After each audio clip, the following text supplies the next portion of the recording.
Guru Sakshat Param Brahma Tasmai Shri Gurave Namaha.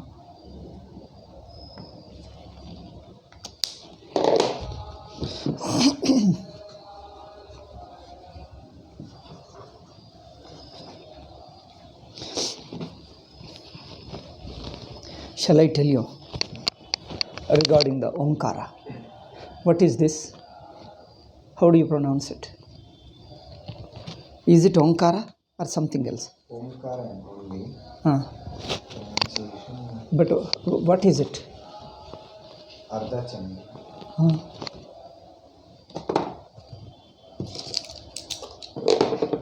Is it Om? I am asking. Yes. Okay. So, there's no point in talking to you. But anyway, for sake of the people, those who are listening, on the cell phone, I'll tell you. This is how Omkara is written. Okay, those who are listening through the cell phones, I am telling you. So, some people, there was a discussion. But it looks like Om. It is not Om. It looks like Om. Not Om. But why do they call it Om? So, some people say that, some people pronounce it Om. Om is also correct. They started defending and all that. It's nothing. It is simple Omkara. In writing fast, it appears like that. In writing, in handwriting, when we are writing it very fast, it has become Om. But it is not Om. It should neither be pronounced as Om, nor should be written as a Om. I don't know how our people wrongly they are doing it. I tell you, now I'll show you now, you will understand what it is. It is, Facebook is running? Okay. So I'll show you. It was originally like this. See? Om.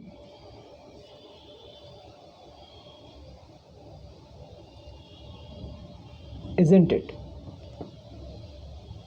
This is Om. Okay. Om. He told our Brahmachari, this is Ardhachandra. If it is Ardhachandra, it can't be, then remaining looks like O. Now you can't even pronounce as Om. It should be pronounced as Om. That's all. Om, not even Om. If it is Ardhachandra, Ardhachandra is pronounced as not Om. Nantara, the Ma should not be pronounced after O. The same U is nasalized U. If that is Omkara.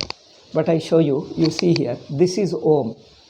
In writing fast in North Indians, in second stage, it became like this. You see the difference? Or you see totally different? I don't know. Can you see it? Or should I write it a little larger?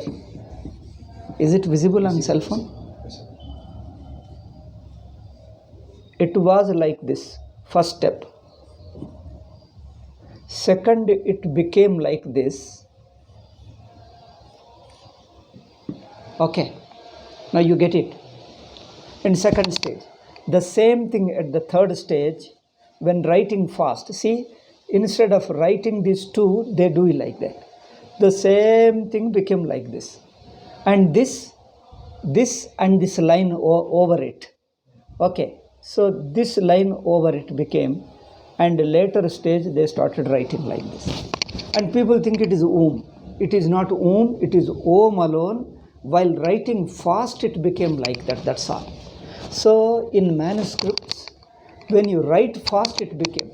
Then in print also, they started using like this. This is too much. In print, nobody should do. Print, it should be written like this. Or you may do slightly like this. But these two cannot be accepted. Because they are not Om. Because it looks like Om. First it was this. Later while writing, you understand how this is? These two lines. Okay? I'll write again, you can see them. See these two lines after A, like this. In writing fast. And then this line and this also you have to cover because this is a cross line. And the Om. That was the original. isn't it? This became this, and this they made it while writing like this. And people started calling it Om alone. Oh, in certain cultures they make it Om, but it is same Omkara only. You don't have to defend it, it is simply Om. Only in writing fast it became a mistake. I think at this stage we should stop, and we should not allow, because this is totally wrong. Both writing and pronunciation. I see in computer, in certain what you call keyboards, when they introduce a Sanskrit script, they start writing like this. They start writing. Not only this, they will put it like this, not like this, and they call it Om. I don't know, this or this, somewhere, some not like this, they will say. I say, whatever you do, Alankara, this whole thing is wrong. You may do it like this, but not this. And this is my opinion. Because it was originally Om, while writing fast it became, later it became like that. But this is too much, we should stop it. Okay, this is what I wanted to tell you. But you say this is Om only. If this is Om, I think you are not reading what is visible. What is visible, you are not watching. Even after asking question, you are not watching it. You just go by the old samskara. Just repeat it. When I asking specifically, at least you should have watched it. Yes, it doesn't look like Om, it is a Om. So that's the thing. Okay, now let us go to our present class. Okay. The first chapter we have finished. Second also we have finished. The second 2 stages. First stage also he has done the homework, and the second stage from English to Sanskrit. If you have done your homework, read out, and I'll correct, check them. If there are any mistakes, I tell. Otherwise we'll check and proceed to the next chapter. Third chapter. Okay. You speak. You have taken it in Bahuvachana. Bahuvachana only. See, you remember this. In the book, Bhandarkar's book, when he uses you, take it as a plural. Oh, okay. When he uses, because he uses thou for singular. Whenever he uses you, you take it plural. But when we do, for singular you write simple you, for plural, for dual, you, two, you can put it two, or TW as you like it, or you many. For many, either you call yum or you call three, anything. You many or you three or more like that. So here, because when we translate Sanskrit into English, let us use this English prevalent to us. Singular, dual and plural. Ekavachana, dvivachana, bahuvachana. But when he does it, you means it is always plural. When thou he says, it is singular. For dvivachana, he says you, in bracket he writes two. Thou, you two, and you. That's how he uses it. So when he uses, take it as a plural in general. Because in those days, that old English, it was different. Okay. You speak. Vadatha. We go. Gacchamaha. Correct. They know. Bodhanti. Correct. You lead. Nayatha. They become. Bhavanti. We dwell. Vasamaha.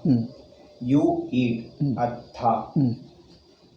We are. Smaha. Correct. They burn. Dahanti. We live. Jivamaha. Correct. They inflict pain. Tudanti. Correct. You live. Jivatha. Live Allah, live. You live. Live and leave, there is a difference. Leave means it is leaving out. Live means it is living. Don't say leave. I should not be long. You live. You live. Jivatha. They nourish. Pushyanti. Okay. We perish. Nashyamaha. Correct. They dance. Nrityanti. You are silly. Muhyatha. Correct.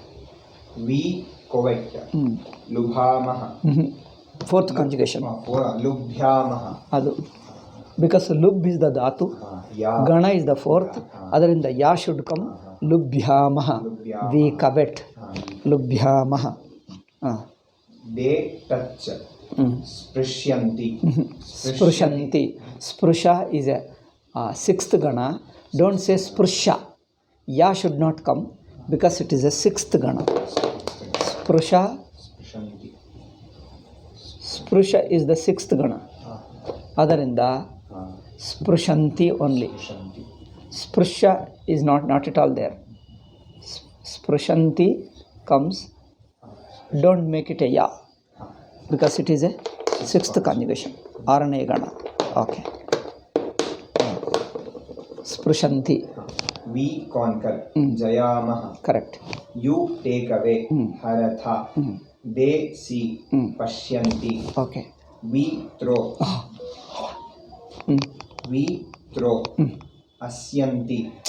You, no, we allave. We is the first person. Asyamaha. We asyamaha atava kshipamaha. We have two forms. Asyamaha, kshipamaha. Both. Asa dhatu or kshipa dhatu. Asa is a fourth gana, nalkane gana. I mean fourth gana. And kshipa is shashta gana, sixth gana. Therefore, kshipamaha, asyamaha. Okay. We drink. Pibamaha. Correct. You worship. Yajanti. You. Anti is a third person. Yajatha. Yajanti, if you say it is a third person plural. Isn't it? Anti. It is not anti. That's why you see the ending purusha. Attention should fall on that. They become implanted in your mind. That's why he has not used the pronoun. If you have used the pronoun, you look at the pronoun and then guess that it is the thing, and you never pay attention to the last word, last letter.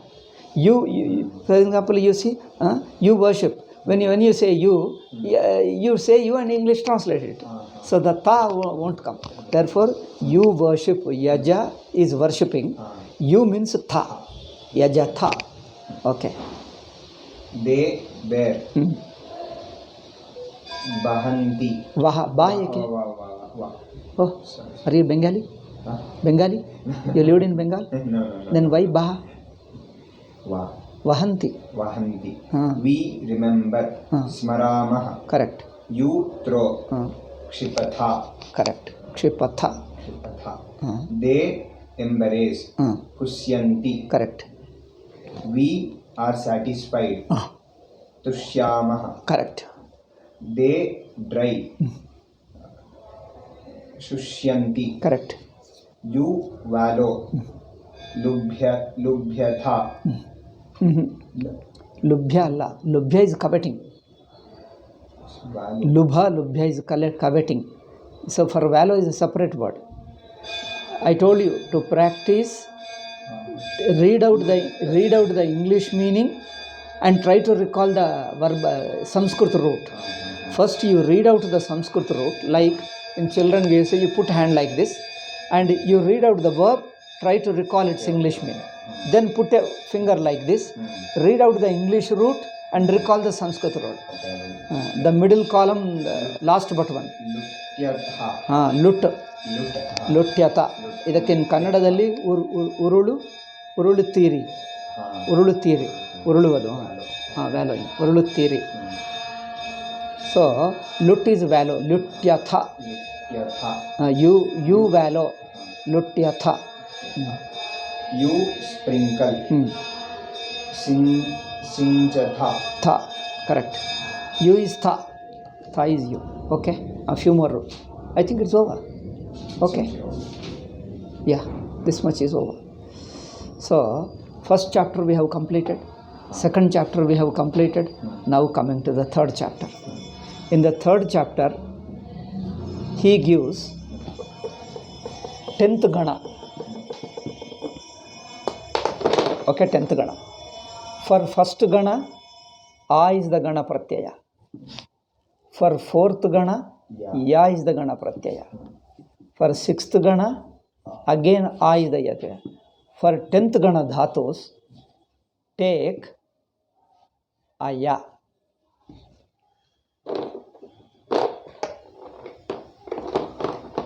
Okay.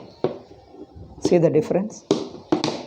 So in the entire Bhandarkar's book, first book, he is covering only these 4 ganas, 1, 4, 6, 10. Because these 1, 4, 6, 10 end with A. Ya is also ending with A. This is A, this is A, this is A. All are ending with A. Therefore, these are more often used. These verbs are more often used and also easy to learn. Some of them or others are also used, but they are easy to learn. The other ganas like second, third, here skipped, second and third. Then again fifth is skipped. Then seventh, eighth and ninth. Isn't it? Here 2 and 3. Here the 5 and 7 to 9. These ganas are skipped means not taught now. They will be taught in the second book. Throughout the first book, we learn. Throughout the first book, we learn only these ganas. One reason is these ganas are often used. Some of the roots of those ganas are also used. And these ganas have got more vocabulary, more verbs. Other ganas, there are, but not so many verbs. And they are little difficult also. For the beginners, they become complicated. Traditionally, they go by the just krama alone. Directly you start with the second and third. Third should be learnt in the last stage. Third is most complicated. Third gana is the most complicated. It will be learned in the last stage. But in the beginning alone they cover it. It becomes very difficult. That's why the traditional way of learning Sanskrit. You talk to people. Sanskrit means all the old people. Wow, Sanskrit is very difficult. Immediately they say, oh, Sanskrit is very. So that impression is created. Sanskrit is difficult. That's because the simpler forms should be taught first and the difficult forms little later after the simpler forms are mastered. Then you don't feel that you just never know the fear of Sanskrit. You feel, is Sanskrit so simple, so easy? We learnt it. So that way, he covers 1, 4, 6, 10. Okay? First we have learnt some of the verbs. More verbs he will add. More dhatus he keeps adding in every chapter, 1 or 2, 3, 4. So he keeps on adding more verbs. By the time end of the book, you learn lot of verbs, hundreds and hundreds of verbs. So more verbs you will learn. And the fourth one, ya, gana pratyaya. For sixth, a. But in addition to this thing, for fourth and sixth, only gana pratyaya is there, no other rule. For first one, there is a rule. The rule is the final vowel of the verbal root, that is dhatu. Final vowel of the dhatu, whether long or short, takes guna substitute. If there is no vowel in the final position, go to the penultimate. In the penultimate, vowel if the vowel is short, then only it will take guna substitute, guna desha. If it is long, we leave it. No change. So this is the rule in addition to a. For the first, I just repeat it so that you remember them. Probably you know it for the new people in that cell phone, those who are listening, will be remembered. Because grammar and these things are such that we need to repeat as much as possible. Because language means repetition. More you repeat, more you will be expert in that. Otherwise, you keep forgetting and making mistakes, and then after a few chapters, then it becomes very difficult to understand. So, this is the way. Then, what about the 10th conjugation? Regarding the Dashamagana. Dashamagana is Gana Pratyaya is A as well as Ya. Ya is ending in vowel only. A, Ya. A, Ya. Not consonant. That's one thing. Okay. Second is, next is we have to learn is the rule. Okay. The final vowel and the penultimate A. Take vruddhi substitute. See, rule is final vowel.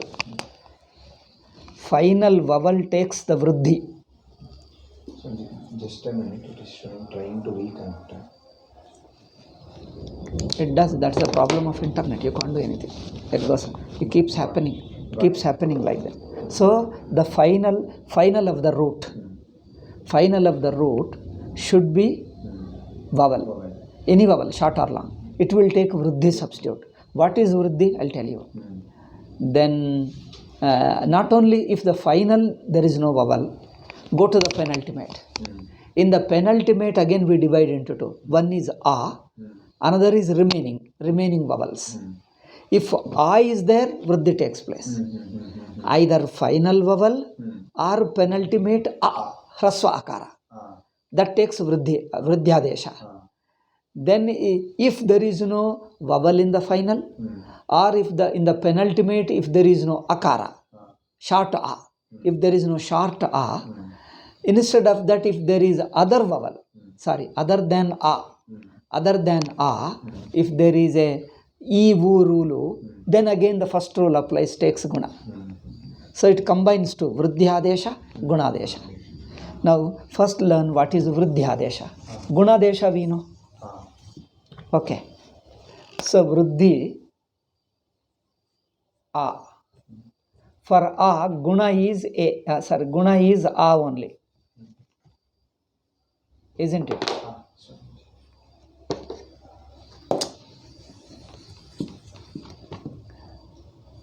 For A, guna is A only. But A is Vriddhi. A, long A.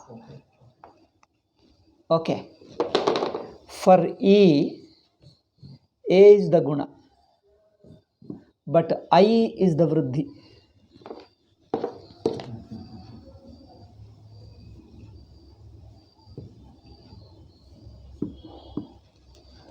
Okay. For U alphabet, O is the guna, ಇಲ್ಲಿ Au is the Vriddhi.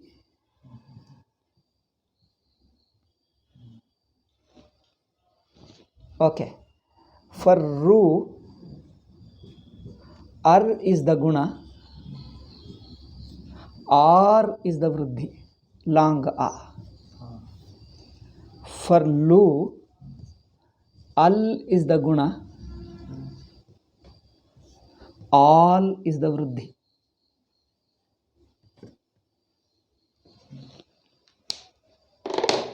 Okay. For A, you can write guna here. These are the sthana, we call it, place, location, locus. Locus or sthana. A is these are gunas. Guna letters we call them. These are Vriddhi letters. These are guna letters, these are Vriddhi letters, these are the places, original places, locus or sthana.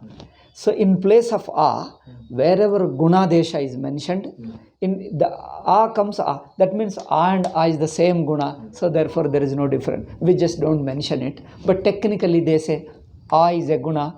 For A they mention. So the guna has come, they say. But for common man it is the same A, therefore it is the same. But A, long A is the Vriddhi. So for A is the guna, I is the Vriddhi. But whenever I comes in place of E, then O is the guna in place, which comes in place of O, Gunadesha. But Vridhyadesha, Vriddhi is a simple name, like XYZ.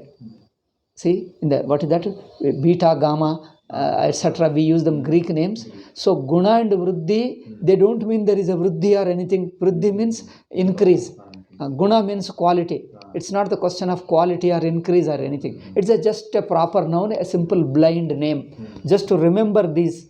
See, instead of each time mentioning A, E, O, R, Al, instead of mentioning these 5 letters each time, you mention one guna. Guna means these 5 letters. Vriddhi means these 5 letters. So, you give a name, a symbolic name. So, the symbol will be short. Use that symbol. Then once you use the symbol, it implies all these 5 letters. We need not repeat all 5 each time. Therefore, Vriddhi is a symbolic name Panini gave for all these 5 letters. So therefore, that's how we are using Panini's grammar only. If some other people would have given another name, some easier name, but he has given Vriddhi name, and Vriddhi has become very popular. And even Indian languages we use the same thing, other than Sanskrit. So this is the thing. For U is the Au. For Ru, Ar is the guna. A becomes a long R. For Lu, Al is the Guna, All is the Vruddhi. Now, for the 10th conjugation Dhatu, for example, take, shall I wipe it out? I think I'll wipe out this much only. Okay. So that, because we need a big board. Generally for writing we need a very wide road. So, Chi, let us take Chi. Final vowel is there. It takes Guna. Final takes Vruddhi because of her 10th conjugation. So, E, what is the Vruddhi for EI? So, Chi becomes Chai, like that. Then, first Aya, 10th conjugation. So, Aya means that Ayadi Sandhi. According to Sandhi, A, O, I, Au, followed by any vowel. They change to I, they take the substitute of I, Av, Aya, Av. This 4. So, I becomes Aya. I becomes Aya. Aya is already there. Therefore, what happened? Oh, sorry. This is Chaya. So, this becomes Chaya Yati. It is a Ya consonant, A joins with it, becomes complete Ya, and Ya is already there. You get it? Ya is only consonant, A joins here and this becomes Ya, and Ya is already there. Chaya Yati, like this. Okay. So, for penultimate, I'll give you one example. For penultimate, Chur. Because examples are very few. Only they will come later. Here is not giving many examples. Chur. For penultimate, Chur means Chora.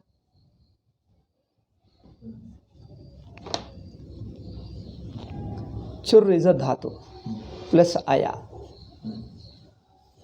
The roots of all the verb dhatus of 10th conjugation, 10th gana, take this rule. What is this? Final vowel takes vruddhi.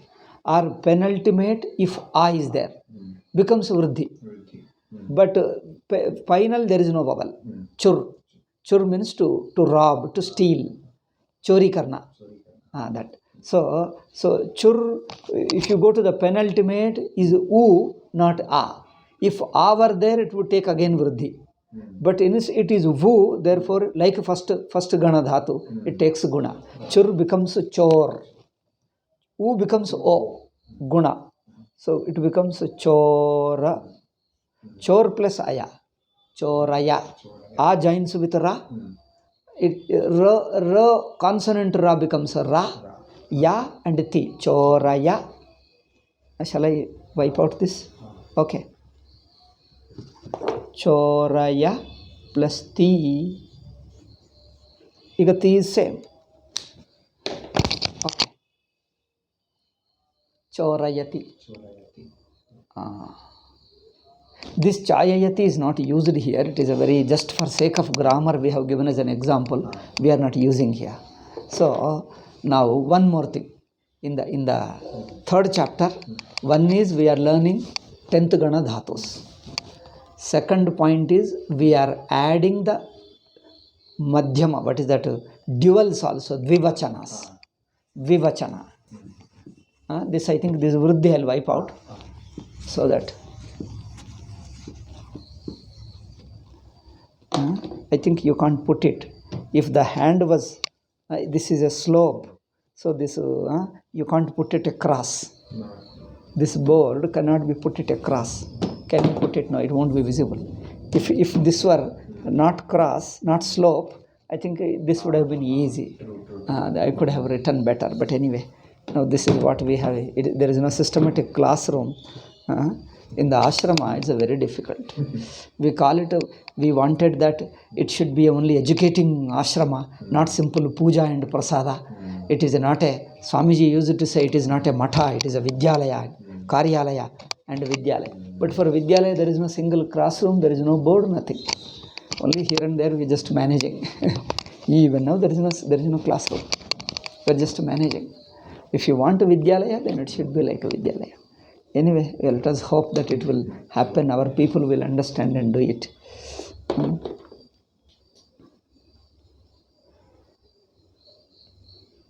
Second. Now, first we told the singulars, third person ti. For plural anti.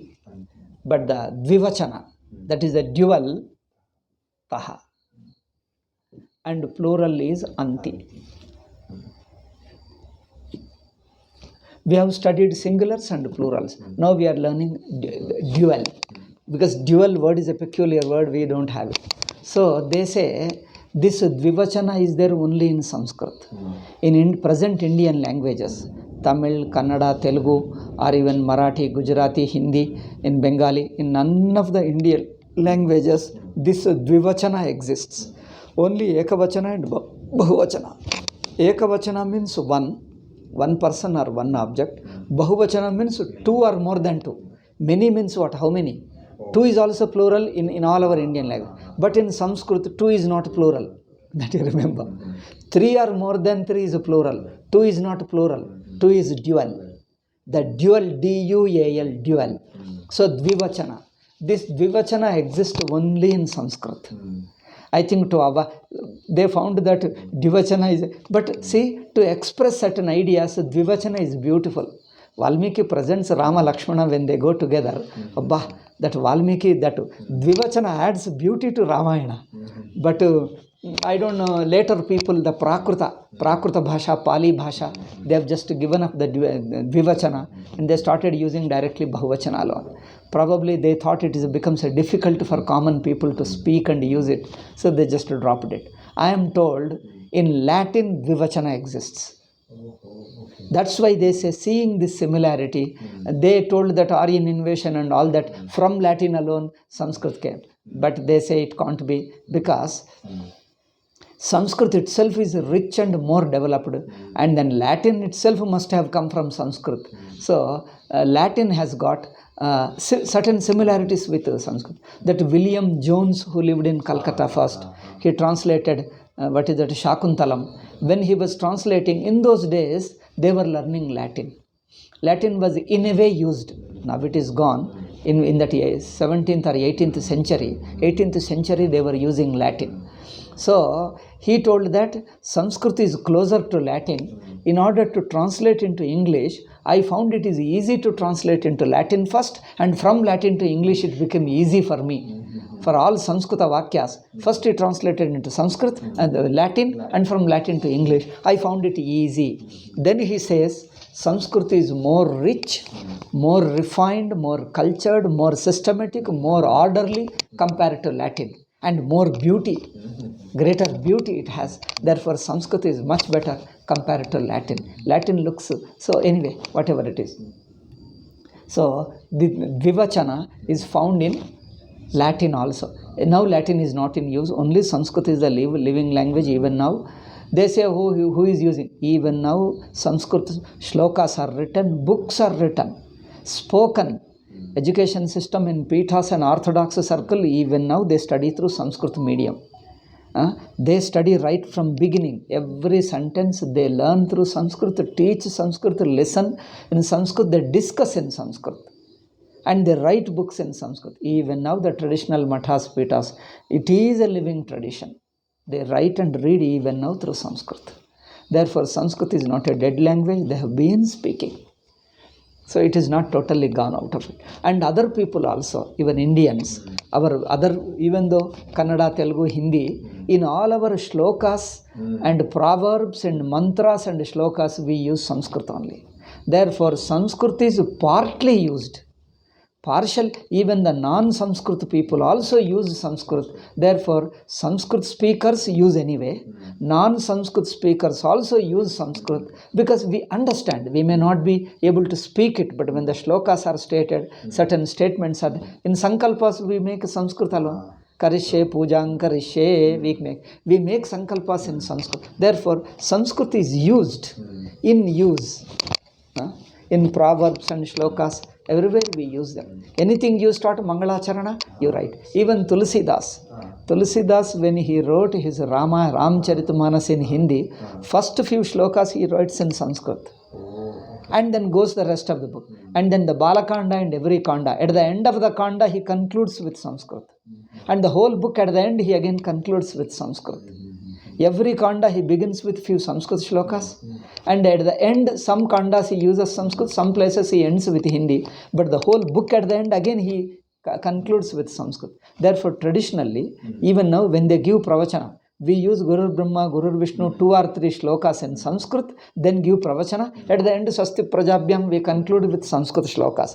Every pravachana, we start with Sanskrit shloka, speak in other languages, in Hindi, Telugu or Kannada, and at the end, we conclude with Sanskrit shlokas. The Sanskrit is that way, is living. Even the non-Sanskrit speakers also use Sanskrit. And therefore, calling Sanskrit as a dead language, it is not a dead language. It is an attempted to kill. It is a, what you say, it is an attempted to be killed. They try to kill it, but unfortunately for them and fortunately for us, it is not killed, it is not dead. It is alive. See, there was no century when Sanskrit writing was stopped. Throughout the thing, every century, every decade, some books have been written. Even now, our Swamiji wrote all his books in Sanskrit. Very beautiful, chaste Sanskrit. Even now, every year, if not every year, at least every 2 to 3 years, 5 years, some new book is coming. Poems are written, songs are written, books are written. See, our Bhajana Kirtana, Sanskrit Bhajana Kirtana, even now we use. Parayana we use. Do we do Parayana of other books? We may do Hanuman Chalisa and such thing. Yet we do Valmiki Ramayana, Mahabharata, Stotras. All Parayana Granthas are in Sanskrit. Valmiki and Mahabharata, Bhagavata, we read Parayana Sanskrit. Stotras in Sanskrit. Sankalpas in Sanskrit. Plenty of proverbs we use. Sanskrit proverbs even now we quote. Therefore, that way Sanskrit is not dead. Even the non-Sanskrit speakers also use Sanskrit. While speaking, first you use few Mangalacharana shlokas and later we do it. So in mantra, tantra, yantra, in all our pujas, rituals, everywhere we use Sanskrit. Okay? So Sanskrit is in use. And writing shlokas and kirtans, bhajans. Bhajans, kirtan, there will be, even Tyagaraju who composed all Telugu bhajans, there are few only Sanskrit, purely. Some of them are partly Sanskrit, but some are purely Sanskrit bhajans. Even Purandara Dasa, out of them you have to select them and see, there are purely Sanskrit. There is no single Kannada word. Purely with a grammatically sentences, structured sentences formed. Purely Sanskrit. Annamacharya also. So he composed thousands and thousands of songs of them. Jayadeva's Ashtapadi are in Sanskrit. Even Sadashiv Brahmendra in Sanskrit. Even, not many, there are many more things. Sarvam Brahmamayam, so many are there. So there are many Sanskrit bhajans, even now we sing. Even now new bhajans are composed. Muthu Swami Dikshitar, etc., they also composed. Even Swami Dayananda composed. There are many more people recently composed, even now getting composed. So, bhajans are composed, and then shlokas are written, and books are written, commentaries are written. Even now, every decade, books are coming. Karapatriji wrote in books in Sanskrit. Even now, books are being written. Therefore, and there are people, and they are published, and people read. There are many books which are not translated. Many commentaries which are not translated, even now we refer directly through Sanskrit alone. Even now we refer. We refer, read, explain, we study them. Even now, they are not translated into Indian languages, they are in Sanskrit, they continue, even now. But whereas Latin, it is not in use, it is read. Classical means already old language. They say Sanskrit is a classical language. It is not classical, it is a living language. What do you call classical language? It has been coming from ancient time. This much we accept. It has been coming from ancient days, but it is still living. So, what is Latin is totally dead language.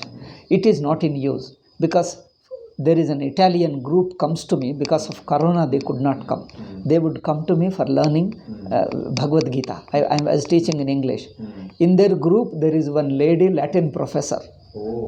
Latin professor, she also comes Once in a while, refers in these things, one of the talks, online talks. She's a Latin professor. I asked her, is there any use? No, it is totally dead. Nobody uses them. Nobody speaks a single sentence in it. Even in the universities also, in the classes also, they don't speak in Latin. They take the Latin old just to know how it was, just for out of a grammatical, technical interest, especially one person studies, that's all. So no new books are written. Note it. No speaking. No new books are written. All old books, whatever books were available in Latin, all of them are translated into Italian and English. They are translated. Therefore, nothing is left which is not available in Italian and English. What is not available in Italian and English, no single sentence remains in Latin. So Latin is not required at all. But here, if you don't know Sanskrit, there are many books, many commentaries even now can remain unknown even now unless you learn Sanskrit. We have to learn Sanskrit and read them. Therefore, I say some of the books don't translate. Write more commentaries in Sanskrit. They are in Sanskrit. They are not translated. You have to learn Sanskrit alone to be able to read and understand them. Not one or two. Thousands of books are there in Sanskrit even now. New books are written. Swamiji's books are not translated, some of them. Mandukya Rahasyavriti, Prakriya Prati, they are all in Sanskrit alone still even now. Even now they are in Sanskrit. They have to be studied. Therefore, Sanskrit is that way, not a dead language. It is living. Okay? It is just a living classical language. Coming from ancient and still living. Okay? Okay. So, Titaha Anti. I thought I add a little bit of this information also. Okay. Now the Madhyama Purusha, C. This is Gacha, Thaha. Tha with Visarga. Plural is only Tha without Visarga. Only that's the difference. This is just Tha without Visarga. And this is me. And this is Vaha and Maha. Okay. Now, we have to practice from the first chapter. The first kanji, Gam Gacha, first dhatu. Let us say, Gacha, Gacha is the form. Gachati, Gachataha. Gachataha, Gachanti. So Gachati, he goes, she goes, it goes. Gachataha, they too. They too can be objects, they too can be men, they too can be women, it can be anybody. They too go. Gachanti, they many go. They go. Gachasi, you go, you singular. You too, Gachataha. Gachatha, you many go. Gachami, I go. Gachavaha, we too. For we too, you can't use plural. You have to use only two. So when the only two people, teacher and student are there, when we speak, we have to use dual alone. You can't use that, let us go, let us study. Let us study means Pathamaha, you can't say. Pathavaha. Patha to read. Pathavaha. Sanskritam Pathavaha. Pathamaha, you can't say. Avam, we too. Pathavaha. Let us, Pathavaha, we read. Pathava, let us read. Okay, that is different.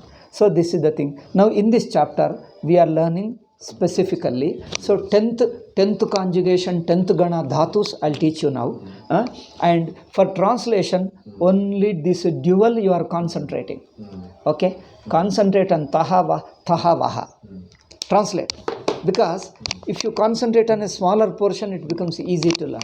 In the first chapter, we concentrated on Ekavachana. Second chapter, we concentrated on Bahuvachana. Now we concentrate on Dvivachana. In the fourth chapter, now we are dealing third chapter. In the fourth chapter, he combines all. Singular, dual and plural. Ekavachana, Dvivachana, Bahuvachana. Then you get confused. Then you have to learn. Because whatever you mastered in earlier chapters, all of them are practicing together. Okay, now Dvivachana. Gachataha, Gachathaha, Gachavaha. Gachataha, Gachataha, Gachavaha. Tahathaha, Vaha. Okay, so earlier verbs, some of the verbs you have to practice better. Two practices. One is learn it is a gana. And then like meaning of it. Read the dhatu and read out English meaning. Recall the English meaning. read out English meaning, recall the dhatu. That also Vidyarthis have to practice it. Then practice Dvivachana, and also some of the old vachanas, practice Dvivachana and Bahuvachana of the first chapter, dhatus. Okay. Now some dhatus I'll give you. Katha. Okay. Katha means to tell. Vada means to speak, that is a Prathamagana dhatu, Vada. Katha is to tell. Kathan. Kahta hai, I think Katha only, it comes from Katha only, to tell. So, Katha. For Katha dhatu,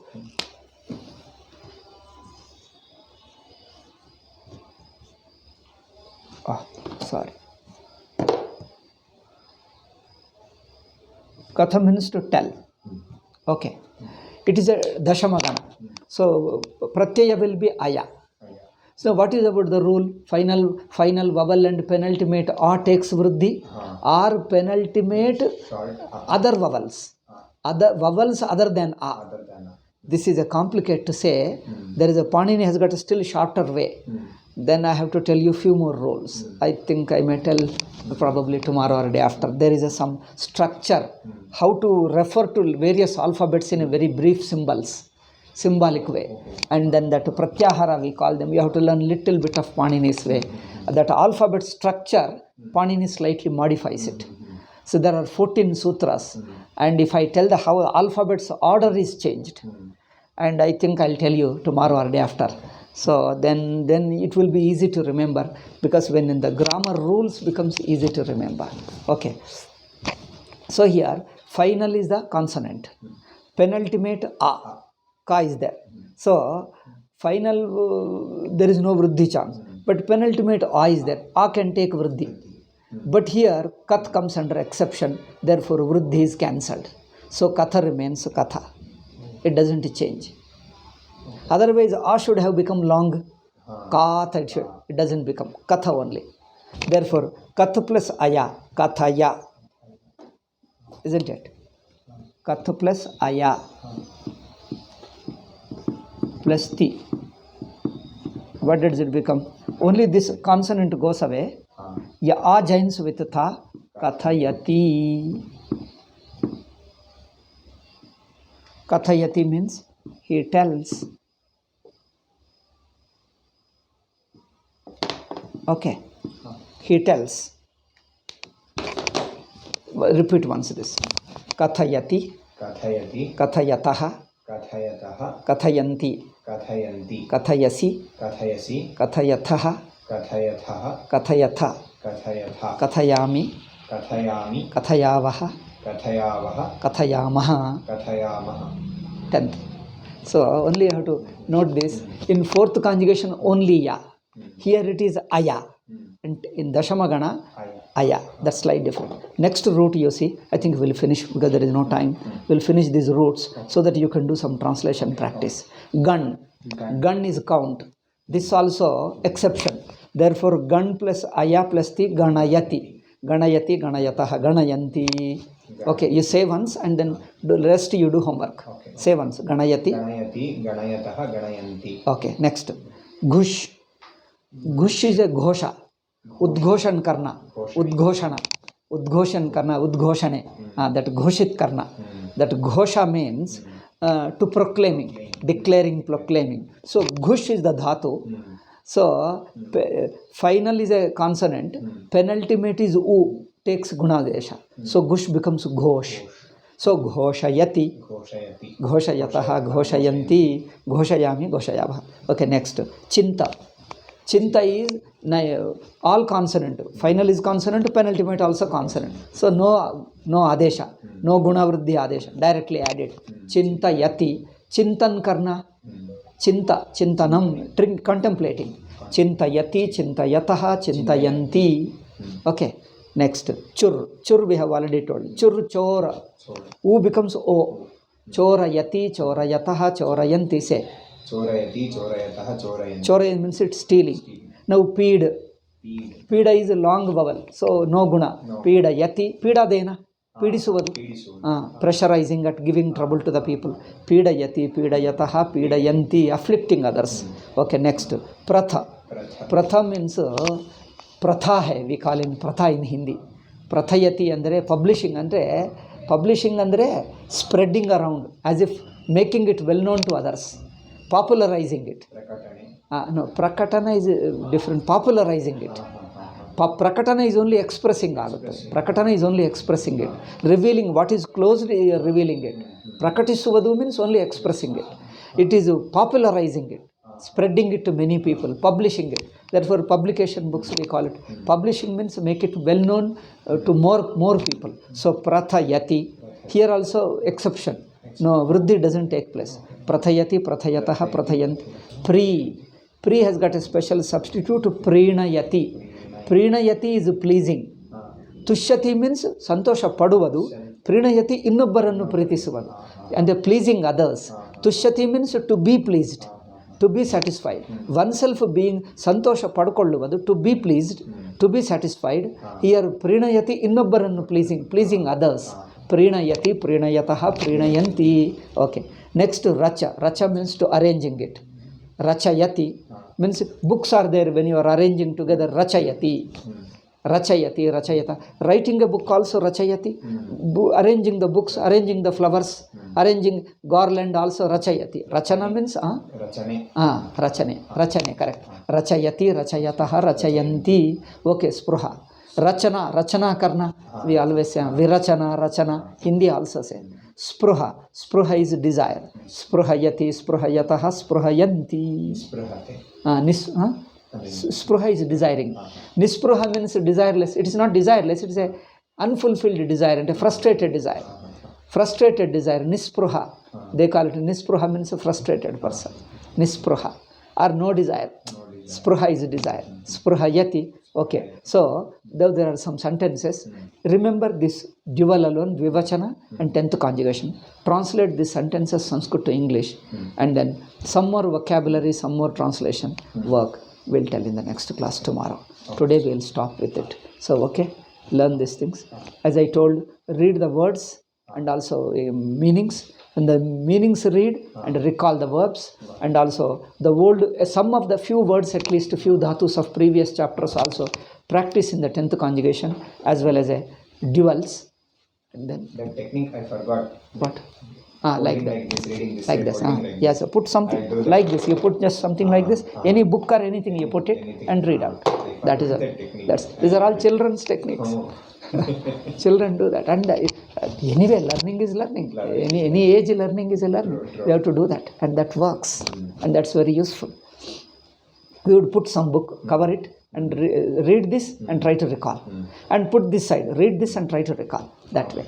Okay, so chora, I give you one example. Chorayavaha, choraya, chorayami, chorayavaha, chorayamaha. Here yes, but chorayavaha, in this chapter only duals are given, only dvivachana. Chorayavaha, we to steal, navibbaru ಮಾಡ್ತೀವಿ. ಪೀಡಯಥಃ, C ವಹಥಃ ತಃ, ತಃ ಥಃ ವಹ.